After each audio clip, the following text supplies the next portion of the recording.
साल 2000 पश्चिमी अफ्रीका का देश सिएरा लियोन। चारों तरफ घने जंगल और उन जंगलों के बीच बसा कायलाहू नाम का एक छोटा सा इलाका जो अब खूंखार विद्रोहियों का गढ़ बन चुका था। संयुक्त राष्ट्र यूएन मिशन पर तैनात भारत के मेजर पुनिया अपने 2 साथियों के साथ आतंकियों के कैंप की तरफ बढ़ रहे थे। मकसद था शांति समझौता, लेकिन जैसे ही वो कैंप में पहुंचे उन्हें घेर लिया गया, हथियार छीन लिए गए और आंखों पर पट्टी बांधकर उन्हें बंधक बना लिया गया। तभी विद्रोहियों का सरदार हंसते हुए कहता है, तुम अब हमारे कब्जे में हो।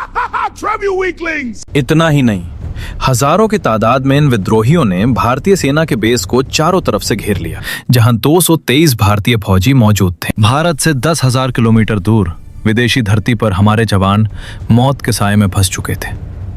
आज की इस वीडियो में हम देखेंगे कि आखिर सिएरा लियोन में हुआ क्या था, ये विद्रोही कौन थे जिन्होंने भारतीय सेना से पंगा लेने की जुर्रत की, और कैसे भारत के पैरा एसएफ कमांडोज ने नर्क के द्वार से अपने साथियों को सुरक्षित बाहर निकाला। ये भारतीय सेना का अब तक का सबसे डेंजरस और डेयरिंग मिशन है, ऑपरेशन खुखरी।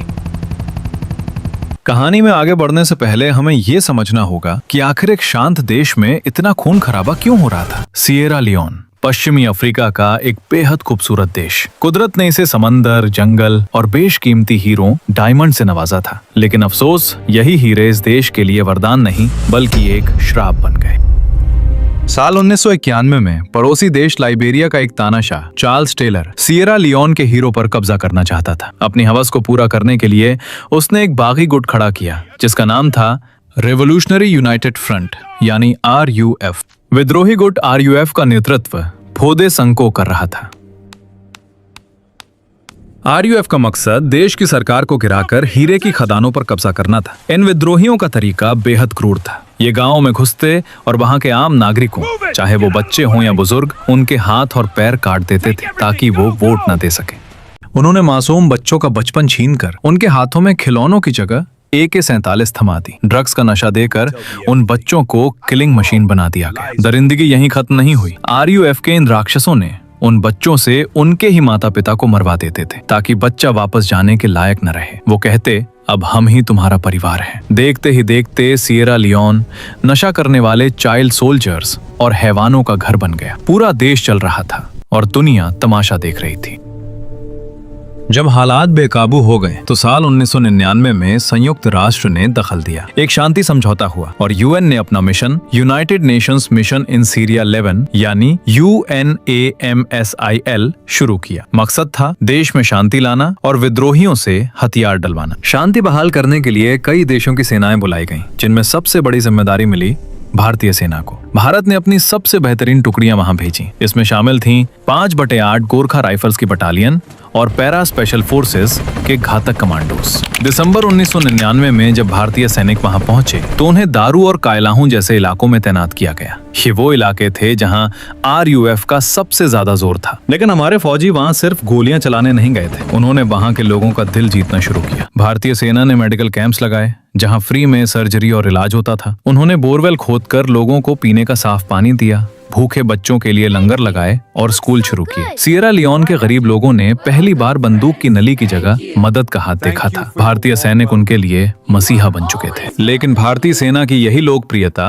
RUF के आकाओं को खटकने लगी। उन्हें डर था कि अगर आम जनता का डर खत्म हो गया तो उनकी सत्ता चली जाएगी। वो समझ गए थे कि अगर सिएरा लियोन पर राज करना है तो उन्हें भारतीय फौज को तोड़ना होगा। और इसी बौखलाहट में मई 2000 में उन्होंने एक ऐसी चाल चली जिसने शांति मिशन को जंग के मैदान में बदल दिया। उस समय कायलाहू में मेजर हरेंद्र सिंह तोमर और मेजर पुनिया के नेतृत्व में 223 भारतीय सैनिक और 11 सैन्य पर्यवेक्षक तैनात थे। तारीख थी 1 मई 2000। कायलाहू में हालात तनावपूर्ण थे। विद्रोहियों ने संयुक्त राष्ट्र के साथ शांति समझौते का नाटक किया। उन्होंने कहा कि वो हथियार डालने को तैयार हैं, लेकिन सिर्फ भारतीय सेना के एक उच्च अधिकारी के सामने। मेजर पुनिया के लिए ये मौका था सिएरा लियोन में शांति लाने का। एक सिपाही होने के नाते उन्हें हथियार से ज्यादा बातचीत पर भरोसा था। इसी उम्मीद में वो बिना किसी सुरक्षा के सिर्फ अपने 2 साथियों को लेकर RUF के गढ़ में दाखिल हो गए। जैसे ही मेजर पुनिया विद्रोहियों के कैंप में पहुंचे, दरवाजे बंद हो गए। शांति वार्ता तो दूर की बात थी, वहां पहले से ही सैकड़ों बंदूकधारी विद्रोही घात लगाए बैठे थे। मेजर पुनिया और उनके साथियों को तुरंत बंदी बना लिया गया। उनके हाथ पीछे बांध दिए गए और उन्हें बता दिया गया कि अब वो कैदी हैं।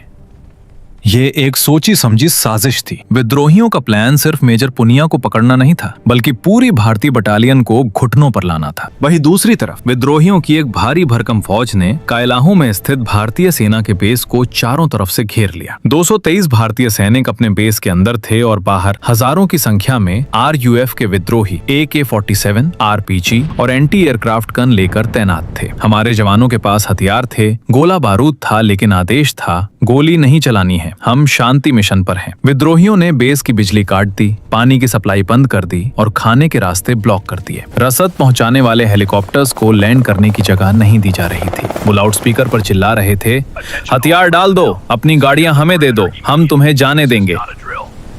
कूटनीतिक स्तर पर न्यूयॉर्क में UN मुख्यालय और नई दिल्ली के बीच लगातार बातचीत चल रही थी। RUF की मांग थी कि भारतीय सैनिक अपने हथियार और वाहन उन्हें सौंप दें, तभी उन्हें जाने दिया जाएगा। 75 दिन, जी हाँ, 75 दिनों तक ये घेराबंदी चली। राशन खत्म हो रही थी, पीने का पानी ना के बराबर था। एक तरफ भूख और प्यास थी, दूसरी तरफ मौत का डर। लेकिन वो गोरखा थे साहब, उन्होंने विद्रोहियों को साफ जवाब दिया, हम शांति दूत हैं पर कायर नहीं, जान दे देंगे लेकिन हथियार नहीं डालेंगे। जुलाई का महीना आते आते सब्र का बांध टूटने लगा। कूटनीति फेल हो चुकी थी। अब भारत सरकार ने फैसला किया कि वो अपने सैनिकों को वहां मरने के लिए नहीं छोड़ सके। अब समय आ गया था RUF को उसकी ही भाषा में जवाब देने का। नई दिल्ली में सेना मुख्यालय ने एक साहसी प्लान बनाया। इस मिशन का नाम रखा गया ऑपरेशन खुखरी। खुखरी गोरखा सैनिकों का वो पारंपरिक हथियार है जिसके म्यान से बाहर निकलने का मतलब है दुश्मन का खात्मा। इस मिशन के लिए विशेष रूप से भारत से पैरा स्पेशल फोर्सेस की एक टुकड़ी को एयरलिफ्ट किया गया। मेजर उस समय हरिंदर सूद के नेतृत्व में करीब 120 पैरा कमांडोज को रातों रात सिएरा लियोन पहुंचाया गया। ये एक मल्टीनेशनल ऑपरेशन होने वाला था, लेकिन लीड रोल में भारत था। संसाधनों की बात करें तो इस ऑपरेशन में शामिल थे भारतीय वायुसेना के Mi-35 attack helicopters, Mi-17 transport helicopters, Britain की रॉयल एयरफोर्स के चिनूक हेलीकॉप्टर्स और जमीनी हमले के लिए मैकेनाइज्ड इन्फेंट्री के BMP-2 टैंक्स। लेकिन एक समस्या और थी, विद्रोहियों के पास भी रेडियो सेट्स थे। वो भारतीय सेना की बातें सुन सकते थे। इससे निपटने के लिए हमारे जवानों ने एक गजब का दिमाग लगाया। उन्होंने रेडियो पर अंग्रेजी या हिंदी में नहीं बल्कि मलयालम भाषा में बात करना शुरू किया। दुश्मन सुन तो रहा था, लेकिन उसे कुछ पल्ले नहीं पड़ रहा था कि हमला कहां से और कब होगा। चुनौती बहुत बड़ी थी। कायलाहू चारों तरफ से घने जंगलों से घिरा था। सड़कें कच्ची थीं और कीचड़ से भरी थीं क्योंकि जुलाई वहां भारी बारिश का महीना होता है। विद्रोहियों को जंगल के चप्पे चप्पे की खबर थी। प्लान ये था, पैरा कमांडोज हेलीकॉप्टर से कायलाहू में उतरेंगे और बेस को सुरक्षित करेंगे, जबकि मैकेनाइज्ड इन्फेंट्री सड़क के रास्ते से दारू शहर से कायलाहू की तरफ आगे बढ़ेगी और दोनों टीमें मिलेंगी। तारीख तय हुई 15 जुलाई 2000। सुबह के 6 बज रहे थे। मौसम बेहद खराब था। आसमान से आफत की बारिश हो रही थी और जमीन दलदल बन चुकी थी। विद्रोही अपने बंकरों में आराम से सो रहे थे। उन्हें लगा था कि इतनी बारिश में कौन आएगा, लेकिन ऑपरेशन शुरू करने का ऑर्डर आ चुका था। तभी बादलों की गड़गड़ाहट के बीच उन्हें हेलीकॉप्टर्स के पंखों की आवाज सुनाई थी। इससे पहले कि विद्रोही अपनी बंदूकें उठा पाते, भारतीय वायुसेना के Mi-35 अटैक हेलीकॉप्टर्स ने आसमान से ही विद्रोहियों के ठिकानों पर रॉकेट बरसाना शुरू कर दिया।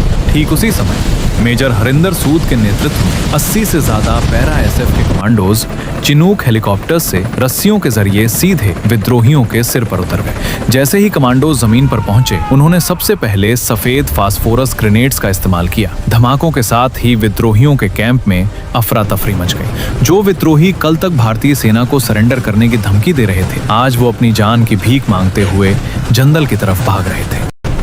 कुछ ही मिनटों में पैरा SF ने उस जगह को सिक्योर कर लिया जहां हमारे 223 जवान फंसे थे।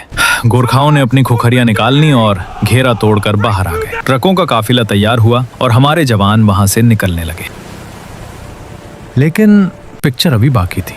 कायलाहू से निकलना तो सिर्फ पहला पड़ाव था। असली खतरा रास्ते में था। वापसी के रास्ते में दारू बेस तक पहुंचने के लिए उन्हें पेंडेम्बू शहर से गुजरना था। पेंडेम्बू RUF का हेडक्वार्टर था, विद्रोहियों का सबसे मजबूत गढ़। उन्होंने वहां सड़क पर एम्बुश लगा रखा था। जैसे ही भारतीय काफिला पेंडेम्बू के करीब पहुंचा, विद्रोहियों ने RPG और मोर्टार से भीषण हमला कर। सड़क कीचड़ से भरी थी, गाड़ियां फंस रही थीं और चारों तरफ से गोलियां चल रही थीं। दुश्मन चाहता था कि हमारे फौजी वहीं कीचड़ में फंसकर मारे जाएं। यहाँ भारतीय वायुसेना के Mi-35 हेलीकॉप्टर्स ने गेम चेंजर की भूमिका निभाई। उन्होंने ऊपर से विद्रोहियों की गन पोजीशंस पर ऐसा सटीक निशाना लगाया कि उनके बंकर्स ताश के पत्तों की तरह बिखर गए। नीचे जमीन पर पैरा कमांडोज और गोरखाओं ने मिलकर विद्रोहियों का सफाया कर दिया। ये लड़ाई करीब 4 से 5 घंटे तक चली। RUF के विद्रोही, जो अक्सर नशीले पदार्थों के सेवन के कारण निडर होकर लड़ते थे, लेकिन भारतीय मारक क्षमता के आगे बिखर गए। पेंडेनबू शहर, जो सालों से विद्रोहियों के कब्जे में था, उस दिन भारतीय सेना ने उसे विद्रोहियों के चंगुल से आजाद करा लिया था। शाम होते होते भारतीय सेना ने विद्रोहियों के गढ़ को पूरी तरह साफ कर दिया और काफिला सुरक्षित रूप से दारू स्थित UN बेस पर पहुंच गया।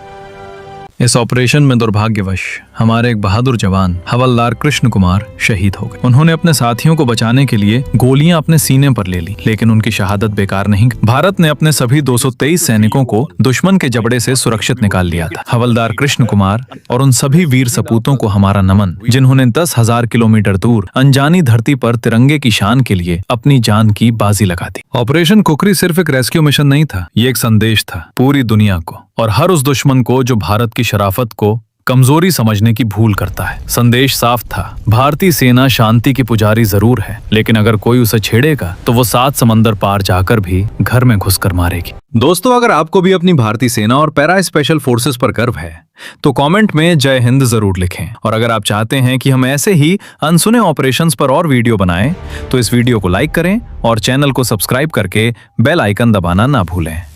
मिलते हैं अगली वीडियो में एक और जांबाज कहानी के साथ। तब तक के लिए जय हिंद, जय भारत।